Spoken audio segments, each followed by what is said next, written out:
आगे चलिए भाई और बहनों, इस तरह ये मुबारक काम पूरा हुआ और कुरैश की सबसे बाइज्जत औरत कुरैश के आमीन के घर आ गई। उस समय आपकी उम्र 25 साल 2 महीने 10 दिन की थी और बीवी खदीजा 40 साल की थी। हजरत मोहम्मद के वालिद मर गए, उनकी माताजी मर गई, बाद में उनके दादाजी ने पाला, वो भी मर गए। उसके बाद हजरत मोहम्मद जी के चाचा जी ने उनको पाला और जब हजरत मोहम्मद जी 25 वर्ष के हुए तो हजरत मोहम्मद की शादी एक खदीजा नाम की औरत से हुई। और वो खदीजा कौन थी? वो 2 बार की पहले बेवा थी, 2 बार वो विधवा हो चुकी थी पहले, और उसकी उम्र कितनी थी? 40 साल। हजरत मोहम्मद की पहली पत्नी खदीजा की उम्र 40 साल और हजरत मोहम्मद की उम्र 25 साल। आगे चलिए भाई और बहनों, इस खदीजा से हजरत मोहम्मद जी को काफी संतानें हुई, बेटे हुए, बेटियां हुई, लेकिन वो भी ज्यादा दिन तक जिंदे ना रह सके। अल्लाह के नबी के साथ ऐसा हुआ,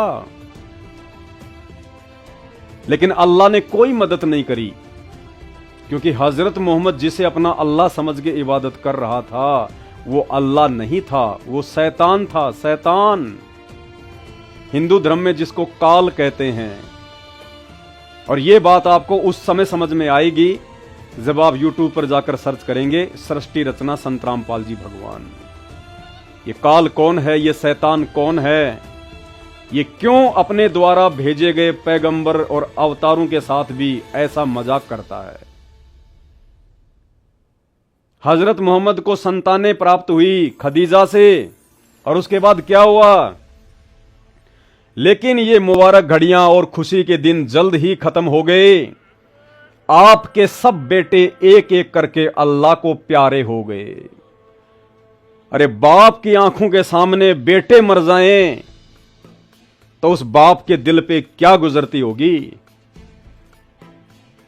और हजरत मोहम्मद के जितने भी बेटे थे हजरत मोहम्मद जी की आंखों के सामने मर गए, युवा अवस्था में मर गए। क्या बीती होगी आपके पैगंबर के ऊपर? क्या अल्लाह इतना निर्दयी होता है जो अपने पैगंबर के परिवार की भी सार संभाल नहीं कर सकता, जो अपने पैगंबर को सुख सुविधा नहीं दे सकता, जो अपने एक पैगंबर का ख्याल नहीं रख सकता? वो अल्लाह फिर वर्तमान के मुसलमानों का क्या ख्याल रखेगा? तो हजरत मोहम्मद के पुत्र उनकी आंखों के सामने अकाल मौत मरे। ये जीवन चरित्र आपको पढ़ा रहा हूं हजरत मोहम्मद जी का, आप ही मुसलमान भाइयों के हाथों से लिखित है। ये विचार कर लेना, जिस अल्लाह की हजरत मोहम्मद इबादत कर रहा था उस अल्लाह ने हजरत मोहम्मद के साथ भी कैसे कैसे मजाक किए। कासिम, तैयब और ताहिर सब अल्लाह से जा मिले, जख्म पर जख्म लगते रहे, लेकिन आप सब्र करते रहे। और करे भी क्या? करे भी क्या? हजरत मोहम्मद जी के हाथ में तो कुछ था नहीं कि अपने बच्चों को जीवित कर देते। अल्लाह उनकी सुन नहीं रहा था, क्योंकि हजरत मोहम्मद अल्लाह की इबादत कर ही नहीं रहा था, वो तो शैतान की इबादत कर रहा था। उसे पता ही नहीं था अल्लाह कौन है, शैतान ने उसको मोहरा बनाया। ये सच्चाई संत रामपाल जी के सत्संग सुनने से कट टू कट समझ में आएगी।